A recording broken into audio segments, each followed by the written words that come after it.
Το 1945 ήταν μια πολυτάραχη χρονιά. Σε αυτήν πραγματοποιήθηκαν άγριες μάχες, η ειρήνη και το ξεκίνημα μιας νέας παγκόσμιας τάξης πραγμάτων. Οι σύμμαχοι ήταν αποφασισμένοι να επιφέρουν ολοκληρωτική ήττα στον εχθρό, άσχετα με το κόστος. Αλλά μετά τη νίκη, οι τρεις μεγάλες δυνάμεις, η Βρετανία, η Αμερική και η Σοβιετική Ένωση, ανταγωνίστηκαν για την παγκόσμια κυριαρχία. Η σημερινή μορφή του κόσμου είναι απόρρια των γεγονότων του 1945.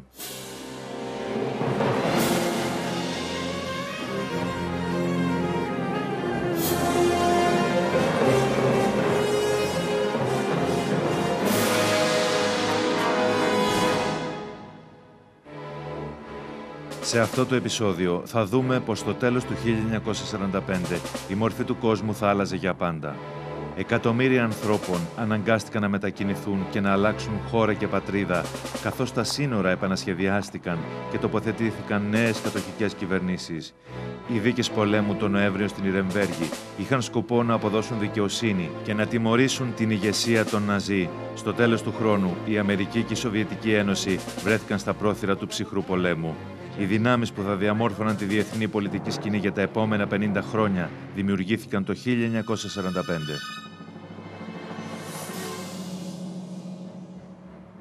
Το φθινόπωρο του 1945, ο Δεύτερος Παγκόσμιος Πόλεμος είχε τελειώσει. Η Γερμανία και η Ιαπωνία είχαν νικηθεί, αλλά με ένα αφάνταστο κόστος. Σε όλο τον κόσμο είχαν σκοτωθεί 55 εκατομμύρια άνθρωποι. Η χρήση της ατομικής βόμβας εναντίον των Ιαπωνέζων άλλαξε την ίδια την υφή του πολέμου. Οι ηττημένες χώρες βρέθηκαν κάτω από την επικυριαρχία των νικητών, χωρίς να γνωρίζουν το πότε θα άλλαζε αυτό.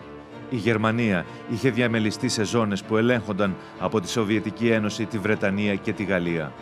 Τον Αύγουστο, η Ιαπωνία βρισκόταν κάτω από την κατοχή των Αμερικανών. Σε ολόκληρο τον κόσμο υπήρχαν χώρες και κοινωνίες που είχαν καταστραφεί τελειωτικά από τον πόλεμο. Αν και οι νικητές ανησυχούσαν για την παγκόσμια ασφάλεια, η ανοικοδόμηση της οικονομίας είχε την πρώτη προτεραιότητα. Μόνο η Αμερική είχε κατορθώσει να βγει από τον πόλεμο αλόβητη. Η Αμερική δεν είχε δεχθεί επίθεση στο εσωτερικό της και δεν είχε πάθει καμία ζημιά. Έτσι, η βιομηχανία της ανθούσε. Με άλλα λόγια, βρισκόταν στην κορυφή, ενώ όλοι οι άλλοι σε άθλια κατάσταση.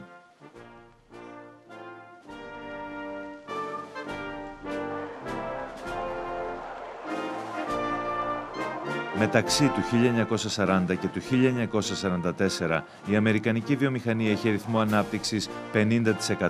Η Αμερική ήταν τώρα το πλουσιότερο έθνος της γης και οι πολίτες της είχαν με μεγάλη διαφορά το καλύτερο βιωτικό επίπεδο. Οι Ηνωμένες Πολιτείες είχαν ένα καλό πόλεμο με την έννοια ότι ο πόλεμος είχε ανταποδώσει ευημερία στον αμερικανικό λαό και είχε αποκαταστήσει την εμπιστοσύνη του αμερικανικού λαού στο καπιταλιστικό σύστημα και στην αυθονία του. Και επιβεβαίωσε ότι το αμερικάνικο όνειρο ήταν ακόμα ζωντανό και ότι οι προσδοκίες για το μέλλον ποτέ δεν ήταν πιο λαμπρές. Αυτό που συνέβη στη διάρκεια του πολέμου ήταν ότι οι εργάτες κέρδιζαν υψηλότερους μισθούς από ποτέ. Υπήρχε πλήρης απασχόληση και ακόμα και οι στρατιώτες που υπηρετούσαν έπαιρναν τέτοιους υψηλούς μισθούς που δεν μπορούσαν ποτέ να τους φανταστούν πριν από τον πόλεμο. Και αυτό που έκαναν ήταν να αποταμιεύουν τα χρήματα αυτά. Έτσι, στο τέλος του 1945 υπήρξε μια φοβερή άνοδος στην αγορά καταναλωτικών αγαθών. Οι Αμερικανοί αγόραζαν αυτοκίνητα, ραδιόφωνα και καινούρια σπίτια. Υπήρχε και μεγάλη γεωγραφική κινητικότητα μέσα στις Ηνωμένες Πολιτείες κατά τη διάρκεια του πολέμου. Μια άνευ προηγουμένου μετανάστευση Αφροαμερικανών από τον νότο στις βιομηχανικές πόλεις του Βορρά, όπου υπήρχαν οι δουλειές στη διάρκεια του πολέμου. Οι έγχρωμοι Αμερικανοί στο Νότο ζούσαν ακόμα σε μια κοινωνία που τη μάστιζαν οι φυλετικές διακρίσεις και πολλοί έγχρωμοι στρατιώτες ανακάλυψαν ότι πολέμησαν το φασισμό και το ρατσισμό στο εξωτερικό για να τον βιώσουν στην ίδια τους τη χώρα.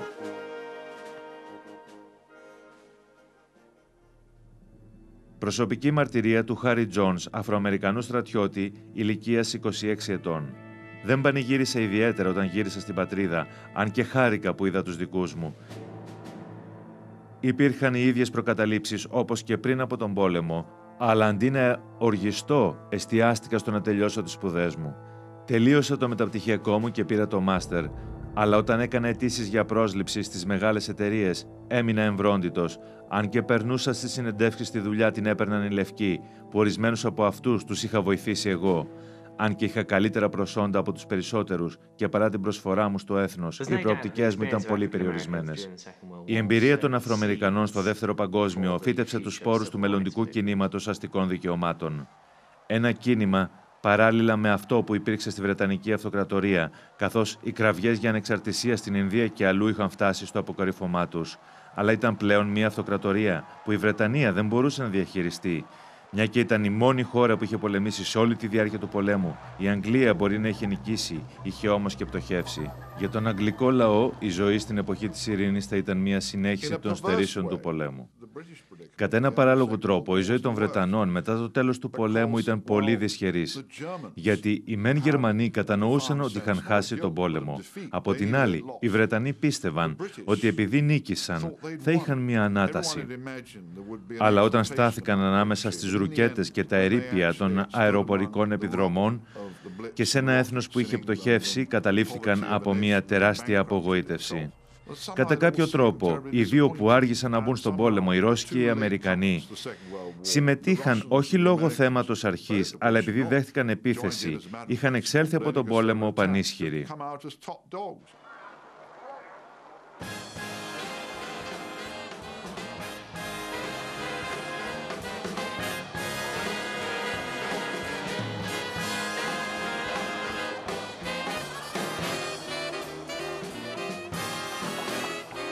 Εκατομμύρια Βρετανοί στρατιώτες αποστρατεύτηκαν στο τέλος του 1945. Επέστρεψαν στην πατρίδα με μεγάλες προσδοκίες, οι οποίες όμως πολύ σύντομα εξανεμίστηκαν. Για ένα στρατιώτη, η επιστροφή στην πατρίδα ήταν μέχρι ενός σημείου μια ευτυχής επανασύνδεση. Σε πολλές περιπτώσεις ήταν ξένος για τα παιδιά του και η γυναίκα του έπρεπε να βρει τρόπους να είναι ανεξάρτητη και να μπορεί να επιβιώσει στη διάρκεια του πολέμου, που κατά κάποιο τρόπο απέκλειαν το σύζυγο. Ο σύζυγος, από την άλλη, ζούσε σε ένα ανδρικό περιβάλλον και έπρεπε τώρα ξαφνικά να επιστρέψει και να προσαρμοστεί στις συνθήκες του σπιτιού, να βρει δουλειά, αλλά ακόμα και να μεταναστεύσει αλλού σε μια κατεστραμμένη χώρα. Πράγματι, ήταν πολύ δύσκολη εποχή. Αλλά και για τις γυναίκες η προσαρμογή στην αστική ζωή ήταν πολύ δύσκολη. Για πολλές, η ελευθερία που είχαν στη διάρκεια του πολέμου είχε τελειώσει. Ο αριθμός των διαζυγίων αυξήθηκε τρομακτικά μετά τον Δεύτερο Παγκόσμιο Πόλεμο. Ενώ το 1938 ήταν περίπου 10.000, το 1945 έφτασαν τις 25.000 και από τα οποία το 75% ήταν εξαιτίας της μοιχείας. Η κύρια ηλική απέτηση που υπήρχε ήταν για κατοικίες, καθώς εκατομμύρια σπίτια είχαν καταστραφεί από τους βομβαρδισμούς. Υπήρχε μεγάλη έλλειψη σε τρόφιμα και ρουχισμό και μερικά αγαθά μοιράζονταν με δελτίο μέχρι το 1954. Μετά τον πόλεμο υπήρχε τρομερή έλλειψη σε σπίτια. Ζούσα σε 2 δωμάτια στο σπίτι μιας θείας μου. Είχαμε μία κρεβατοκάμαρα, ένα δωμάτιο με νεροχύτη και ένα φούρνο και χρησιμοποιούσαμε το ίδιο μπάνιο. Η φίλη μου ζούσε σε ακόμα μικρότερο διαμέρισμα. Υπήρχε τόση έλλειψη που όταν ήταν να αγοράσει μία κατσαρόλα ένιωθε ενθουσιασμένη. Μια άλλη θεία μου τελικά εγκαταστάθηκε σε ένα προκατασκευασμένο σπίτι που έμοιαζε με ένα μπέζ και πράσινο κουκλόσπιτο. Το μοίρασμα με δελτίο συνεχίστηκε για μεγάλη περίοδο μετά τον πόλεμο. Δεν μπορούσες να αγοράσεις έπιπλα.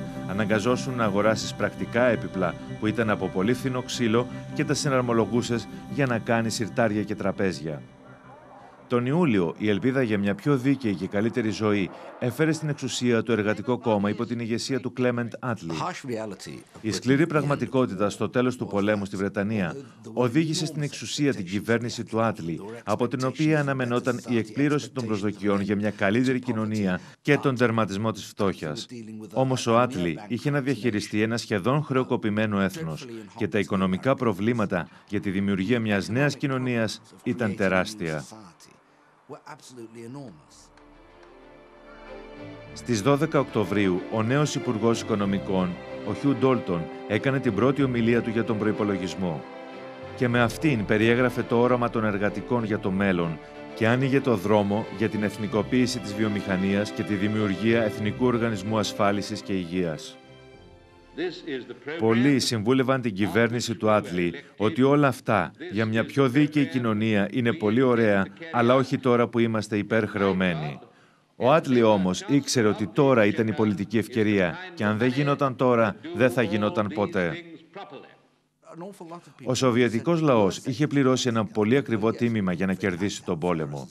1 στους 10 είχε πεθάνει και χιλιάδες πόλεις είχαν ισοπεδωθεί. Ολόκληρες αγροτικές περιοχές είχαν καταστραφεί και δεν υπήρχε σχεδόν καμία απασχόληση στη γεωργία.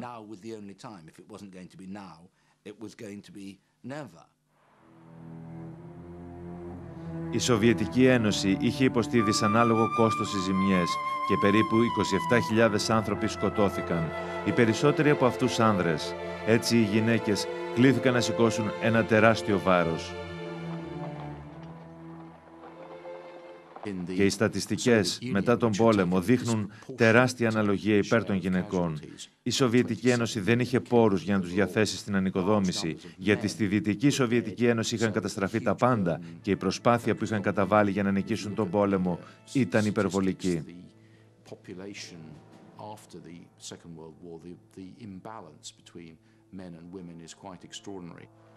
The Soviet Union, in fact, had no resources to throw into reconstruction because everything in Western USSR had been completely destroyed and the effort they'd put into winning the war had been inordinate.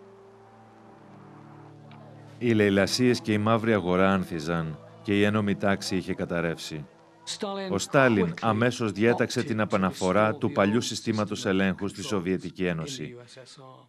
Επρόκειτο να ανοικοδομήσει τη χώρα χωρίς να κάνει υποχωρήσεις στην κοινή γνώμη. Ήξερε ότι αν το έκανε αυτό θα ήταν μια μόνιμη παραδοχή των αδυναμιών του παλιού συστήματος και θα έβλεπε ότι η ισχύς του και η εξουσία του κόμματος ήταν βασικές για τη διατήρηση της Σοβιετικής Ένωσης σαν παγκόσμια δύναμη.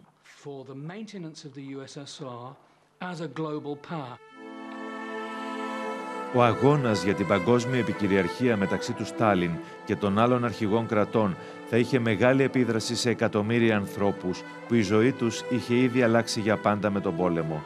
Οι νικητές ήθελαν ειρήνη, αλλά με τους δικούς τους όρους. Το τίμημα που θα πλήρωναν οι λαοί της Ευρώπης ήταν ο διαχωρισμός εθνικοτήτων σε μια άνευ προηγουμένου τεράστια κλίμακα.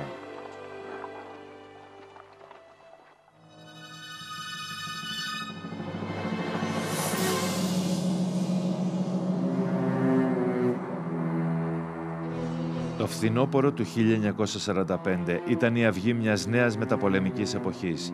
Η Αμερική είχε την πιο ισχυρή οικονομία στον κόσμο. Η Σοβιετική Ένωση ήταν μια παγκόσμια δύναμη, αλλά σαν την Αγγλία είχε καταρρεύσει οικονομικά από τον πόλεμο. Η διαδικασία ενοικοδόμησης θα ήταν μακροπρόθεσμη και οδυνηρή.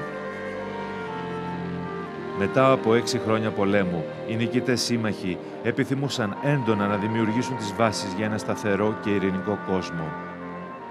Ο μεγάλος τους φόβος ήταν ότι μπορούσε να προκληθεί κάποιος πόλεμος από εθνικιστικές συγκρούσεις και ειδικότερα σε εκείνες τις ανατολικές χώρες που ζούσαν Γερμανοί.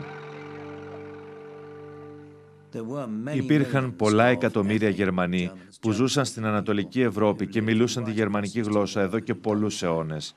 Η ύπαρξη αυτών των μειονοτήτων σε όλη την Ανατολική Ευρώπη, στα Βαλκάνια, τη Ρωσία και αλλού, ήταν κάτι που και οι Δυτικοί σύμμαχοι και η Σοβιετική Ένωση πίστευαν ότι υποκίνησε το Δεύτερο Παγκόσμιο Πόλεμο, καθώς και τις αγριότητες που συνέβησαν στη διάρκεια του.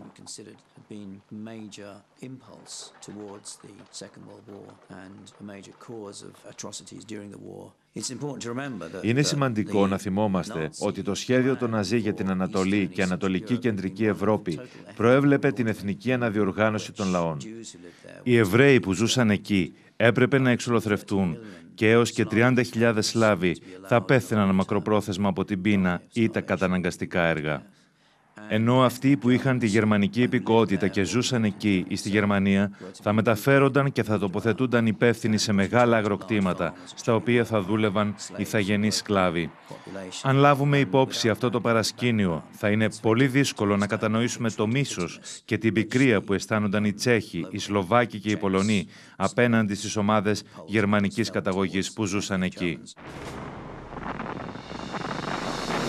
Η πολιτική εθνικιστικής μετακίνησης, αυτό που τώρα ονομάζουμε εθνικό διαχωρισμό, είχε ήδη ξεκινήσει για τα καλά πριν από το τέλος του πολέμου, καθώς ο κόκκινος στρατός του Στάλιν προχωρούσε δυτικά και μετακινούσε εθνικές μειονότητες ώστε να εμποδίσουν συγκρούσεις ή ταραχές.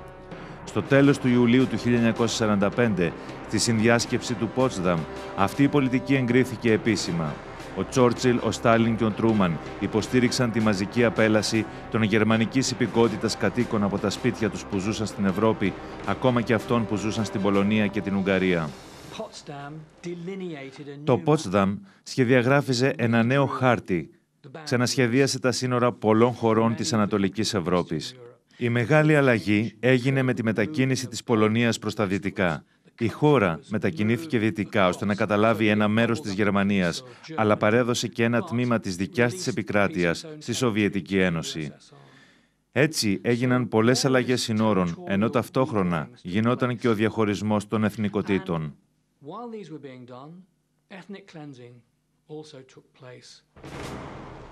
Πριν από τον πόλεμο, το 1 τρίτο της Πολωνίας απαρτιζόταν από Ουκρανούς, Εβραίους και από άλλες εθνικότητες. Το 1948, το 95% των κατοίκων της ήταν Πολωνοί καθολικοί. Και ενώ η Σοβιετική Ένωση είχε αναλάβει τη μετακίνηση των πληθυσμών στην Ουκρανία και την Πολωνία, η Βρετανία και η Αμερική οργάνωναν τη μεταφορά εθνικών μειονοτήτων στη Δύση. Περίπου 12 εκατομμύρια βρέθηκαν να μετακινούνται από το ένα μέρος της Ευρώπης, όπου υπήρχαν τα σπίτια τους για πολλές γενιές, σε κάποιο άλλο επειδή είχαν την ίδια εθνικότητα. Και δεν πήγαν εκεί ούτε για ιστορικούς, αλλά ούτε για παραδοσιακούς λόγους, αλλά επειδή τους ανάγκασαν.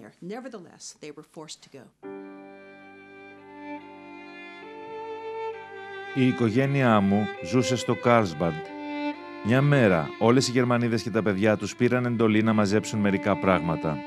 Οι συγγενείς της μητέρας μου και εγώ μεταφερθήκαμε σε στρατόπεδο συγκέντρωσης. Μετά μεταφερθήκαμε με φορτηγά που μετέφεραν κοπάδια στη Δυτική Γερμανία. Από εκεί μας έστειλαν σε ένα άλλο στρατόπεδο συγκέντρωσης και από εκεί σε ένα μικρό χωριό στην περιοχή του Τούριγκεν. Από εδώ περπατούσα κάθε μέρα 1 ώρα μέσα στο χιόνι για να δουλέψω σε μια βιομηχανία παιχνιδιών. Έπρεπε να βγάλω χρήματα για να φάμε. Ο εργοδότης μου με λυπόταν και μου είπε ότι ήταν καλύτερα να βρω μια δουλειά σε μια οικογένεια στο χωριό. Έτσι βρήκα μια δουλειά, κάνοντας την υπηρεσία στο σπίτι μιας κυρίας. Μου είπε ότι θα με πάρει δοκιμαστικά για 1 μήνα. Την 28η μέρα ήμουν τόσο τρομοκρατημένη μήπως και με έδιωχναν, που την επομένη έβαλα τα κλάματα. Αλλά εκείνοι μου είπαν ότι θα έμενα και έζησα εκεί για τα 2 επόμενα χρόνια. Ήταν μια φοβερή περίοδος, ιδιαίτερα για τους Γερμανούς που έφευγαν με ό,τι μπορούσαν να πάρουν στα χέρια τους στη Νέα Γερμανία, που ούτε εκεί δεν ήταν ευπρόσδεκτοι. Οι Πολωνοί που πετάχτηκαν στη Σαλίσια μπορούσαν να μείνουν στα πρώην σπίτια των Γερμανών. Όμως η Νέα Πολωνία ήταν γεμάτη ερείπια και η οικονομική ανοικοδόμηση μόλις ξεκινούσε. Έτσι, για πάρα πολλούς ανθρώπους ο πόλεμος ήταν πολύ κακός, αλλά η άμεση μεταπολεμική περίοδος ήταν εξίσου κακή.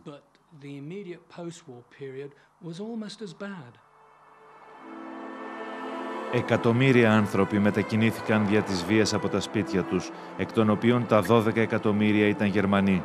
Και τα σύνορα της Ευρώπης είχαν κυριολεκτικά επανασχεδιαστεί κάτω από τα πόδια τους.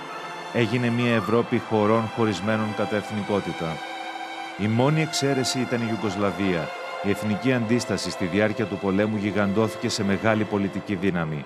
Με το τέλος του πολέμου είχε καταλάβει πολλά κράτη που αποτέλεσαν τη νέα χώρα της Ιουγκοσλαβίας κάτω από την ηγεσία του Τίτο. Ο Τίτο, ο ισχυρός άνδρας του κινήματος των Παρτιζάνων στο Δεύτερο Παγκόσμιο Πόλεμο, του αντιστασιακού κινήματος που πολέμησε τους Γερμανούς, έπρεπε να ανοικοδομήσει μια Ιουγκοσλαβία που είχε συγκεντρώσει μια πληθώρα διαφορετικών εθνικοτήτων και να δημιουργήσει μια επικράτεια στο κράτος της Ιουγκοσλαβίας που ήταν όμως βασισμένη σε πολλές εθνότητες. Ήταν βασισμένη στην ιδέα ότι μπορείς να συγκεντρώσεις μια ποικιλία διαφορετικών εθνοτήτων. Βαθμιαία αυτοί οι άνθρωποι θα πίστευαν σε ένα ιουγκοσλαβικό έθνος και θα άρχιζαν να ονομάζουν τους εαυτούς τους Ιουγκοσλάβους. Και ο Στάλιν και η Δύση είχαν ενοχληθεί από τη Ιουγκοσλαβία, φοβούμενοι ότι θα απειλούσε τη σταθερότητα στην Ευρώπη. Η Δύση φοβόταν την ύπαρξη ενός κομμουνιστικού κράτους στην περιοχή. Ο Στάλιν μισούσε την ύπαρξη ενός κομμουνιστικού κράτους που δεν ήταν υπό τον έλεγχό του. Μέχρι το θάνατό του, το 1980, ο Τίτο κατόρθωσε να αντισταθεί στις εσωτερικές και εξωτερικές πιέσεις για αλλαγή των συνόρων. Αλλά στη δεκαετία του 90, το όνειρο για ένα πολυεθνικό κράτος κατέρευσε και κατέληξε σε έναν αιματηρό εμφύλιο πόλεμο. Η σταθερότητα στην Ευρώπη δεν ήταν η μόνη φιλοδοξία των συμμάχων. Ήθελαν και παγκόσμια σταθερότητα. Ήθελαν καθορισμένες σφαίρες επιρροής και η επίλυση των διενέξεων να γίνεται μέσα από διάλογο και όχι από έναν τρίτο παγκόσμιο πόλεμο. Ακόμα και πριν εξασφαλιστεί η νίκη, ο Τσόρτσιλ και ο Ρούσβελτ είχαν αρχίσει να συζητούν για τους όρους και τους οργανισμούς που θα ήταν αναγκαίοι για τη διατήρηση της ειρήνης και της ασφάλειας. Το εγχείρημα για την αποκατάσταση της παγκόσμιας τάξης ξεκίνησε τον Αύγουστο του 1941, όταν ο Τσόρτσιλ και ο Ρούσβελτ συναντήθηκαν στο Newfoundland και επινόησαν ένα έγγραφο που ονόμασαν Κανονισμό του Ατλαντικού και ήταν ένα πολύ μικρό έγγραφο. Βασικά πρότεινε μια νέα παγκόσμια τάξη, μια τάξη που θα βασιζόταν σε κανονισμούς και θα βασιζόταν σε τρεις θεμελιώδεις αρχές. Πρώτον, τα κράτη θα είχαν όρια στη χρήση της βίας. Ο πόλεμος ήταν παράνομος. Δεύτερον, τα κράτη θα σέβονταν την αξιοπρέπεια του ατόμου και έτσι δημιουργήθηκε ο Διεθνής Νόμος για τα ανθρώπινα δικαιώματα. Και τρίτον, τα κράτη θα επέβαλαν ένα σύστημα οικονομικής απελευθέρωσης, ελεύθερου εμπορίου και όλους τους σχετικούς μηχανισμούς της ελεύθερης αγοράς.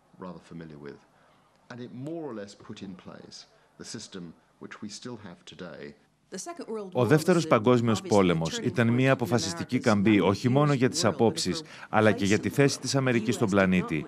Οι Ηνωμένες Πολιτείες δεν ήθελαν να αναμειχθούν σε έναν ακόμα παγκόσμιο πόλεμο και για να το εμποδίσουν αυτό έπρεπε να ανοικοδομήσουν τον κόσμο με τέτοιο τρόπο ώστε να μην υπάρξει ανάγκη πολέμου. Και η βάση για να επιτευχθεί αυτό ήταν τα Ηνωμένα Έθνη. Η ιδέα της δημιουργίας του Οργανισμού των Ηνωμένων Εθνών είχε σφυριλατηθεί από τους συμμάχους στη διάρκεια του πολέμου. Το κάθε κράτος θα είχε εκπρόσωπο και ο στόχος του θα ήταν η διατήρηση της ειρήνης, ακόμα και με χρήση βίας αν χρειαζόταν. Η χρήση της βίας όμως δεν θα αποφασιζόταν με πλειοψηφία, αλλά από ένα πολύ μικρότερο Συμβούλιο Ασφαλείας. Έγιναν πολλές διαπραγματεύσεις για να διευθετηθεί το ερώτημα αν θα υπήρχε ή όχι βέτο στο Συμβούλιο Ασφαλείας, ποιοι θα ήταν τα μέλη του, πώς θα συμμετείχαν στον Οργανισμό των Ηνωμένων Εθνών και ποιες θα ήταν οι δυνάμεις που θα συμμετείχαν στη Γενική Συνέλευση και ποιες στο Συμβούλιο Ασφαλείας.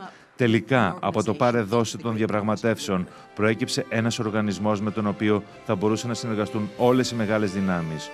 Ο κανονισμός των Ηνωμένων Εθνών επικυρώθηκε στις 24 Οκτωβρίου του 1945 από 51 χώρες, αλλά η απόλυτη δύναμη παρέμεινε στα μόνιμα μέλη του Συμβουλίου, τη Σοβιετική Ένωση, την Αμερική, τη Βρετανία, τη Γαλλία και την Κίνα. Τα νέα μέλη αυτού του οργανισμού θα είναι οι αρχιτέκτονες ενός καλύτερου κόσμου. Στα χέρια τους βασίζεται το μέλλον μας. Αμέσως μετά, οι σύμμαχοι ασχολήθηκαν με την απόδοση δικαιοσύνης, με τη δημιουργία των πρώτων διεθνών δικαστηρίων για εγκλήματα πολέμου.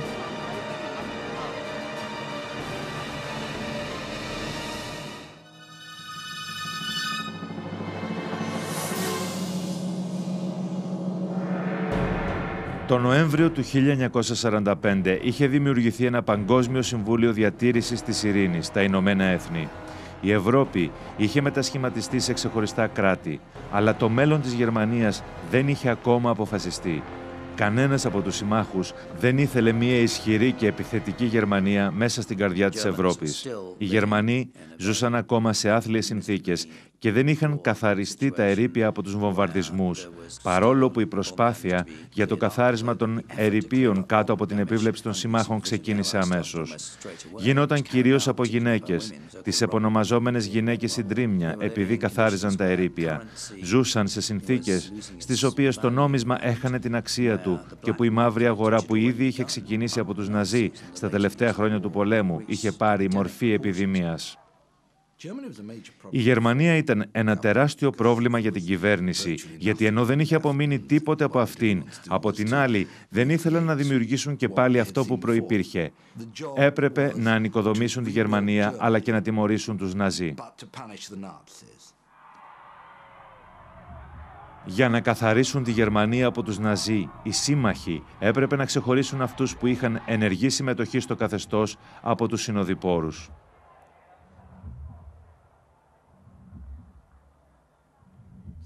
Χιλιάδες Γερμανοί υποχρεώθηκαν να συμπληρώσουν μακροσκελείς φόρμες, περιγράφοντας τι είχαν κάνει και πού ανήκαν στο Τρίτο Ράιχ και έτσι έδωσαν αρκετές συνεντεύξεις. Ήταν μια επιχείρηση τέτοιας κλίμακας που προσπαθούσε να προσδιορίσει τον ακριβή βαθμό συναυτουργίας ενός ολόκληρου πληθυσμού στα εγκλήματα του προηγούμενου καθεστώτος.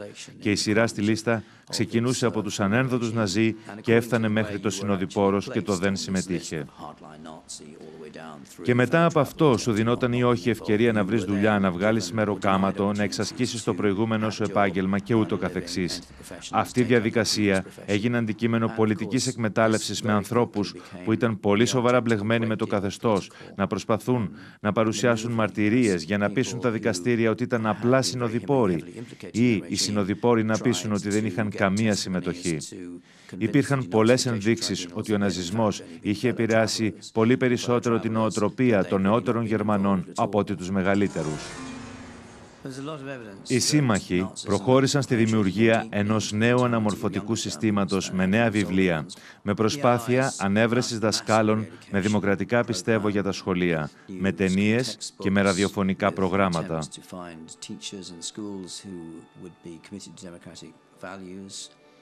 With radio programs, films. Μετά τον πόλεμο εισέβαλαν στην πόλη μας Ρώσοι στρατιώτες. Στους κινηματογράφους και στα σχολεία μας έδειχναν ταινίες απελευθέρωσης αιχμαλώτων από τα στρατόπεδα συγκεντρώσεων ξανά και ξανά. Οι γονείς μου και όλοι οι γνωστοί μου είχαμε τρομοκρατηθεί. Όποιος είχε στενή σχέση με το ναζιστικό κόμμα απολυόταν από τη δουλειά του. Δεν ξέρω αν ο πατέρας μου ήταν μέλος του Κομμουνιστικού Κόμματος, αλλά πάρα πολλοί άλλοι ήταν. Ο σύζυγος της καλύτερης φίλης της μητέρας μου ήταν δάσκαλος. Είχε χάσει τη δουλειά του και έκοβε ξύλα για να βγάλει χρήματα. Ο κόσμος έκανε ό,τι μπορούσε για να ζήσει. Πολλοί άνθρωποι έφυγαν και πίστευα ότι και εμείς θα κάναμε το ίδιο. Αλλά ο πατέρας μου μου είπε ότι έπρεπε να μείνουμε. Ήταν παιδίατρος και χρειαζόταν να δουλέψει στο νοσοκομείο. Έπρεπε να φροντίζει τους Ρώσους στρατιώτες και τις γυναίκες τους και έτσι τον άφησαν ήσυχο και αυτόν και εμάς.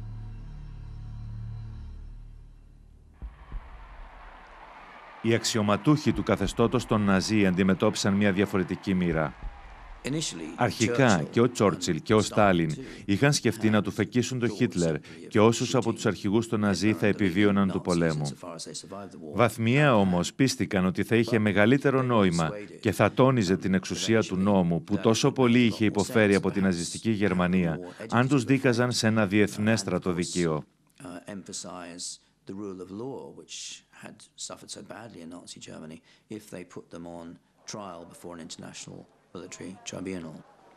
Οραματίστηκαν ένα διεθνές δικαστήριο που θα είχε δικαιοδοσία πάνω σε άτομα που έκαναν παράνομο πόλεμο, εγκλήματα πολέμου και εγκλήματα ενάντια στην ανθρωπότητα. Αλλά υπήρχε και ένας άλλος στόχος για την αποναζικοποίηση της Γερμανίας. Να δει η ανθρωπότητα ότι αυτό που έγινε δεν ήταν αποδεκτό.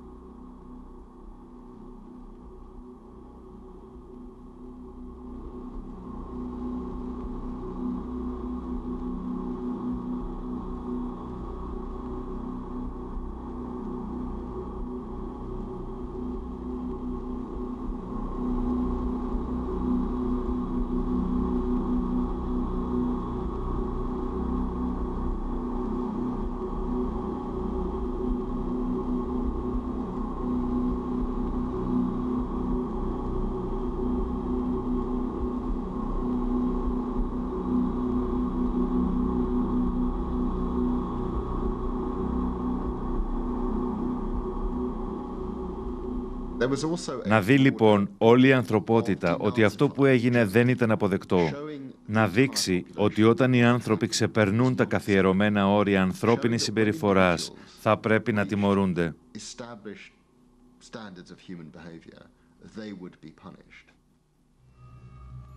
Η Νιρεμβέργη επιλέχθηκε σαν τοποθεσία για τις δίκες, γιατί ήταν το μέρος που οι Ναζί έκαναν τις ετήσιες συνελεύσεις του κόμματος σε όλη τη διάρκεια του Τρίτου Ράιχ και έτσι είχε αποκτήσει μια ιδιαίτερη σημασία σαν το κέντρο του εθνικοσοσιαλισμού. Πριν από το 1945 δεν υπήρχαν διεθνείς κανονισμοί που να απαγορεύουν την παραβίαση των ανθρωπίνων δικαιωμάτων ή να εμποδίζουν ένα κράτος να ασκήσει στρατιωτική βία σε ένα άλλο. Η γενική θέση ήταν ότι ένα κράτος ήταν ελεύθερο να κάνει οτιδήποτε, δεν του απαγόρευε το διεθνές δίκαιο. Κι έτσι, αν δεν υπήρχαν σαφείς κανόνες που να απαγορεύουν κάτι, το κράτος μπορούσε να το κάνει. Και επειδή δεν υπήρχε διεθνές δίκαιο που να απαγορεύει τη γενοκτονία ή την εξόντωση μεγάλου τμήματος πληθυσμού, τα κράτη ήταν ελεύθερα να το κάνουν.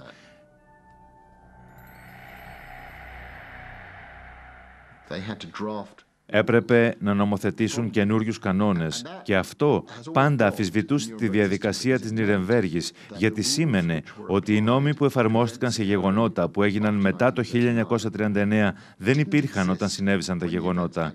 Και γι' αυτό πάντα αναφέρονται στην Νιρεμβέργη σαν τη δικαιοσύνη των νικητών. Σχεδίασαν τους νόμους και τους υιοθέτησαν μετά που συνέβησαν τα τρομερά αυτά γεγονότα. Παρόλες τις δυσκολίες και την αβεβαιότητα για το πώς θα έπρεπε να λογοδοτήσουν οι Ναζί, οι δίκες ξεκίνησαν στις 20 Νοεμβρίου του 1945.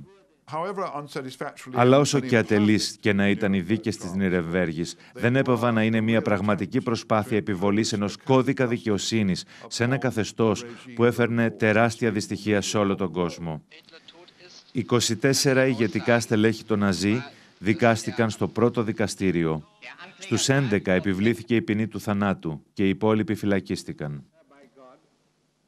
Οι δίκες είχαν μεγάλη δημοσιότητα. Τις κινηματογραφούσαν και τις έδειχναν στις ειδήσεις. Τις έδειχναν για να μάθει ο γερμανικός λαός σε τι εγκληματικό καθεστώς ζούσε από το 1933. Αλλά νομίζω ότι το αποτέλεσμα ήταν πολύ περιορισμένο, γιατί δεν μπορείς να αλλάξεις τους ανθρώπους μέσα σε μία νύχτα. Και αν και αυτές οι προσπάθειες ήταν συνεχείς και αντιμετωπίζονταν πολύ σοβαρά, υπήρχε ένα διωγγούμενο συναίσθημα ανάμεσα στους Γερμανούς ότι και αυτοί ήταν θύματα του πολέμου.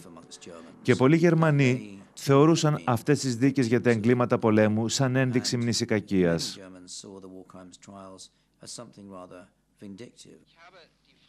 Έγιναν κι άλλες μικρότερες δίκες για τους συνεργάτες των Ναζί. Προσήχθησαν σε δίκες γιατροί που χρησιμοποίησαν σαν πειραματόζωο ανθρώπους στα στρατόπεδα συγκεντρώσεων. Επίσης δικηγόροι που παρεμπόδισαν τη δικαιοσύνη και είχαν απαγγείλει την ποινή θανάτου για μικρά παραπτώματα. Προσήχθη ένας μεγάλος βιομήχανος και ηγετικά στελέχη των SS που είχαν κατηγορηθεί για μαζικούς τουφεκισμούς και εξόντωση των Εβραίων. Μεταξύ του 1946 και του 1949 προσήχθησαν σε δίκες 1.700 άτομα και εκατοντάδες Ναζί φυλακίστηκαν ή εκτελέστηκαν για εγκλήματα πολέμου. Αλλά πολλοί άλλοι διέφυγαν της δικαιοσύνης. Μπορούμε να μιλάμε για χρόνια για το πόσο τρομερό ήταν που πολλοί κακοί άνθρωποι ξέφυγαν στην Ισπανία ή στην Νότιο Αμερική. Αλλά πολλοί στρατιώτες της Δύσης είχαν βαρεθεί, δεν ήθελαν άλλη ανταπόδοση δικαιοσύνης, απλά ήθελαν ειρήνη. Στην ουσία, όλα τα κορυφαία στελέχη των Ναζί είχαν πιαστεί. Ακόμα και όσοι ήταν οι αρχιτέκτονες των στρατοπέδων συγκέντρωσης βρέθηκαν και προσήχθησαν στη δικαιοσύνη. Ειδικότερα οι Ρώσοι υιοθέτησαν συνοπτικές διαδικασίες, κι όμως πολλοί άνθρωποι ξέφυγαν και δεν τους είδε ποτέ ξανά κανείς στη Δύση.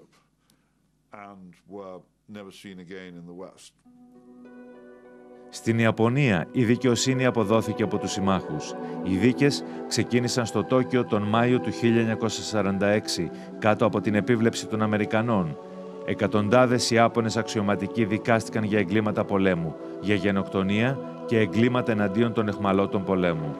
Αλλά είναι πολλοί αυτοί που γλίτωσαν και δεν δικάστηκαν εξαιτίας του ψυχρού πολέμου που άρχιζε να επισκιάζει τις διεθνείς αμερικανικές σχέσεις. Τα αίτια αυτού του πολέμου θα διαρκούσαν κοντά μισό αιώνα.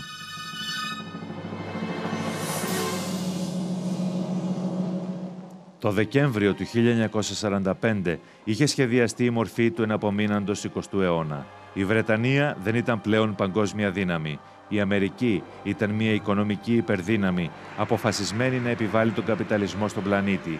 Και η Σοβιετική Ένωση, αν και οικονομικά αδύναμη, ήταν ιδεολογικά ισχυρή και αποφασισμένη να υπερασπιστεί τον κομμουνισμό. Από εκεί που ήταν ένα πολύ φτωχό και ατίθασο κράτος στις δεκαετίες του 1920 και 30, στα πρόθυρα της οικονομικής κατάρρευσης το 1942, βρέθηκε και πάλι σε μια θέση όπου ήταν η μόνη δύναμη που μπορούσε να αντιταχθεί αποτελεσματικά και να αντιμετωπίσει τις Ηνωμένες Πολιτείες στη διεθνή σκηνή. Στο τέλος του πολέμου, ο Στάλιν γνώριζε ότι η Αμερική σκόπευε να είναι η κυρίαρχη δύναμη του πλανήτη. Έκανε στρατιωτικές βάσεις σε διάφορες χώρες, ελέγχοντας όλο τον κόσμο. Αναμειγνιόταν στα πολιτικά των πιο ισχυρών οικονομικών χωρών. Χρησιμοποιούσαν την οικονομική τους δύναμη σαν μέσον για την ενίσχυση της πολιτικής και στρατιωτικής τους ισχύως. Στο τέλος του 1945, η Σοβιετική Ένωση ήταν καθοδόν στο να γίνει μία από τις δύο υπερδυνάμεις και θα αποκτούσε και πυρηνικά όπλα μέσα σε 4 χρόνια.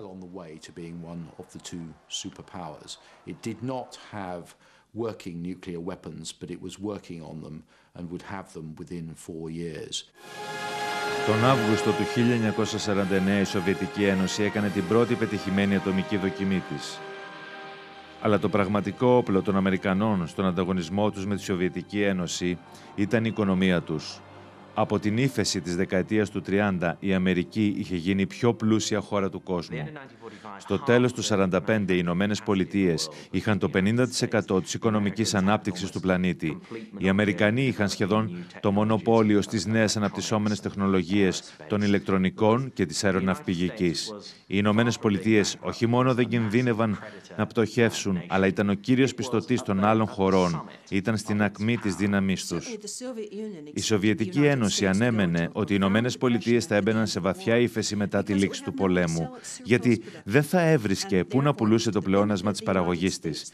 Οι Ηνωμένες Πολιτείες λοιπόν προσπάθησαν να ανοικοδομήσουν όχι μόνο συγκεκριμένες χώρες, αλλά τα διεθνή δημοσιονομικά και οικονομικά συστήματα, ώστε να υπάρξει ανάπτυξη σε όλο τον πλανήτη. Έτσι, οι αγρότες και οι βιομήχανοι της Αμερικής θα είχαν πού να πουλήσουν τα προϊόντα τους. Οι Αμερικανοί χρειαζόντουσαν νέες αγορές. Έπρεπε να δημιουργηθούν συνθήκες που όχι μόνο θα απομάκρυναν την πιθανότητα του πολέμου, αλλά που σχεδόν θα την απέκλειαν και θα οδηγούσαν τον κόσμο στο να μην ενδιαφέρεται να αρπάξει την κυριαρχία ή το εμπόριο των άλλων κρατών. Στη διάρκεια του πολέμου, οι κυβερνήσεις της Βρετανίας και της Αμερικής σχεδίαζαν τον κόσμο της μεταπολεμικής εποχής. Πίστευαν ότι το ελεύθερο εμπόριο και η διεθνής οικονομική συνεργασία θα έφερνε οικονομική ισορροπία. Αν συνδέσεις τις οικονομίες των χωρών, είναι δυσκολότερο να ξεσπάσει πόλεμος και αυτή ήταν η λογική του ελεύθερου εμπορίου. Ο Τσόρτσιλ και ο Ρούσβελτ είχαν θέσει τη βάση για το όραμα της σύγχρονης μορφής της παγκοσμιοποίησης, όπου το ένα κράτος θα ενδιαφερόταν για το καλό του άλλου και θα το βοηθούσε να το πετύχει.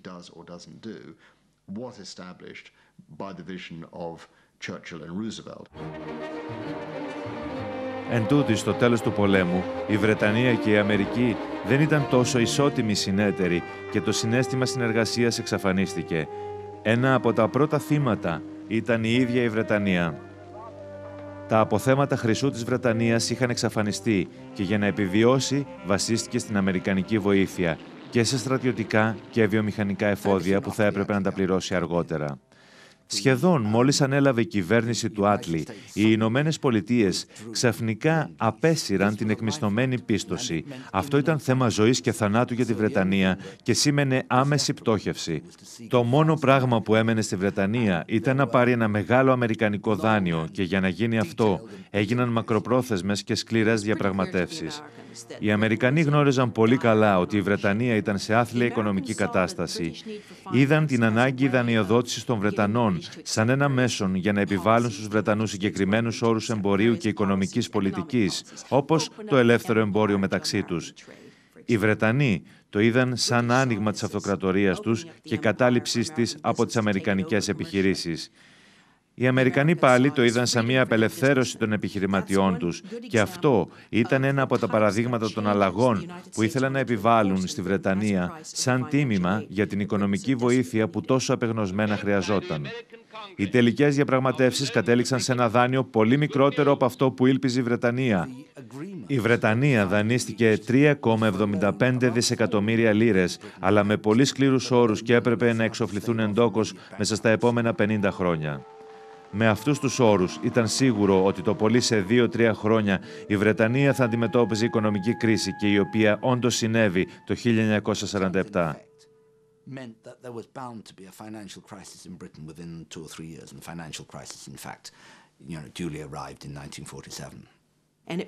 Αυτό ανάγκασε τους Αμερικανούς να δουν αυτό που δεν είδαν προηγουμένως, δηλαδή το πόσο αδύναμη ήταν η Βρετανία.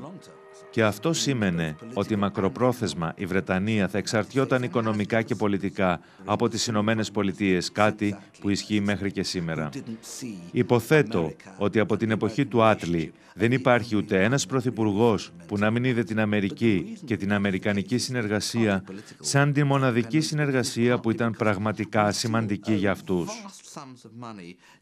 Και μπορεί η πολιτική εξάρτηση να είναι ένας λόγος, αλλά ένας άλλος λόγος είναι ότι ακόμα οφείλουμε μεγάλα ποσά, που έχουν αφετηρία εκείνο το δάνειο που διαπραγματεύτηκαν ο Άτλι και ο Τρούμαν. Σήμερα η Βρετανία οφείλει ακόμα στην Αμερική 200 εκατομμύρια λίρες, αλλά το 1945 ο Άτλι, ο Βρετανός πρωθυπουργός, δεν αποθαρρύνθηκε από τη συμπεριφορά των Αμερικανών.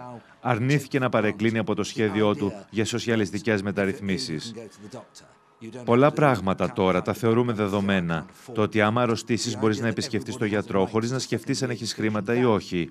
Όλα αυτά είναι αποτέλεσμα της κυβέρνησης του Άτλι, καθώς και το ότι όλοι σχεδόν στη Βρετανία μπορούν και γράφουν και διαβάζουν, ή ότι όποιος δεν δουλεύει δεν λιμοκτονεί. Υπάρχει ένα βασικό επίπεδο διαβίωσης που δεν υπήρχε πριν την κυβέρνηση του Άτλι και ένα μεγάλο μέρος αυτών των υπηρεσιών δεν υπάρχει σε πολλές χώρες του κόσμου. Εκείνη την εποχή, πολλοί νόμισαν ότι η Αμερική θα ακολουθούσε τα ίχνη της Βρετανίας. Αυτό που συνέβαινε στη Βρετανία φαινόταν σε μερικούς Αμερικανούς ότι ήταν αναπόφευκτο ο μελλοντικός τρόπος ζωής και οι προοδευτικοί στην Αμερική πίστευαν ότι αργά ή γρήγορα οι Ηνωμένες Πολιτείες θα ακολουθούσαν το παράδειγμα της Βρετανίας προς ένα σοσιαλιστικό σύστημα υγείας και κυβερνητική στήριξη για την παιδεία και τη στέγαση του κόσμου.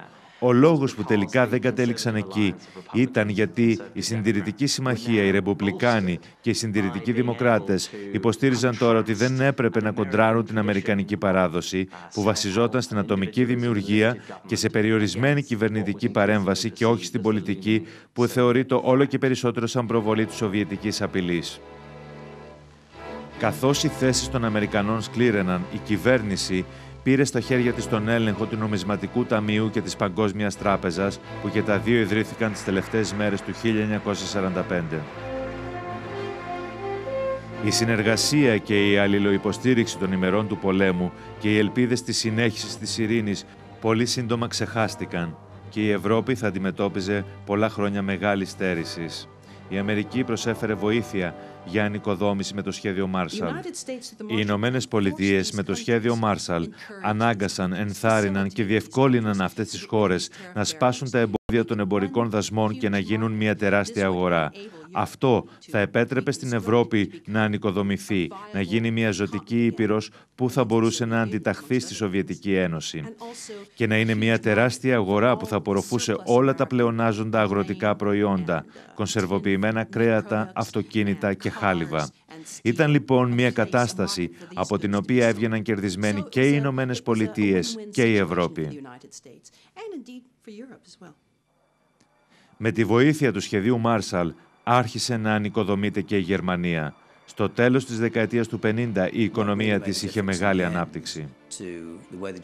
Αυτό που δημιούργησε τη διαφορά στο τέλος, ως προς τον τρόπο που οι Γερμανοί είδαν τη δημοκρατία, ήταν η εμπειρία του οικονομικού θαύματος της δεκαετίας του 50. Χάρη στη βοήθεια Μάρσαλ από την Αμερική και σε άλλους παράγοντες, η οικονομία τελικά απογειώθηκε και έγινε φανερό στους Γερμανούς ότι η δημοκρατία, τουλάχιστον στη Δυτική Γερμανία, μπορούσε να προσφέρει την ευμάρεια που απέτυχε να προσφέρει πριν από τα χρόνια του ναζισμού ή τη δημοκρατία της Βαϊμάρης.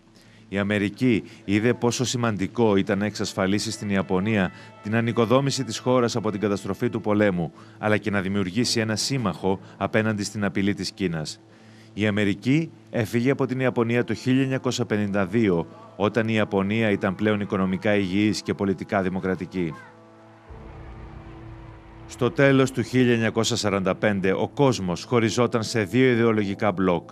Η Σοβιετική Ένωση επέβαλε τον κομμουνισμό σε όλες τις χώρες που είχε απελευθερώσει από τη Γερμανία στο τέλος του πολέμου. Από την άλλη, η Αμερική άπλωνε την επιρροή της στη Δύση.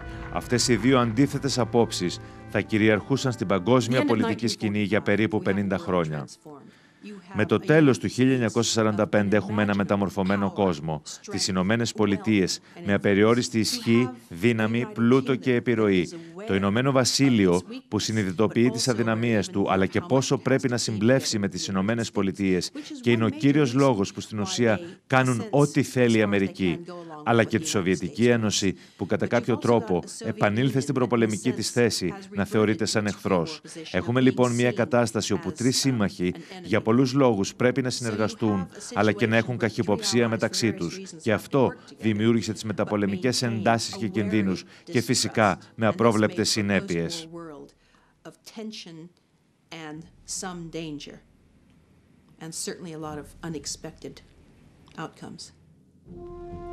Καθώς το 1945 έφτανε στο τέλος του, εκατομμύρια σε όλη την Ευρώπη ήλπιζαν ότι αυτοί και τα παιδιά τους και τα εγγόνια τους δεν θα έβλεπαν ποτέ ξανά κάτι σαν αυτό που έζησαν τα προηγούμενα 6 χρόνια. Και ενώ υπήρξαν πόλεμοι, πολλά εκατομμύρια στον πλανήτη έζησαν με σχετική ειρήνη και ευμάρεια. Αφήγηση Αντώνης Πάλης.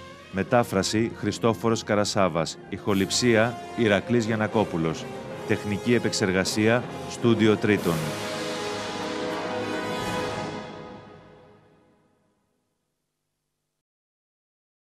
Διανομή παραγωγή Αλφα Μίδια.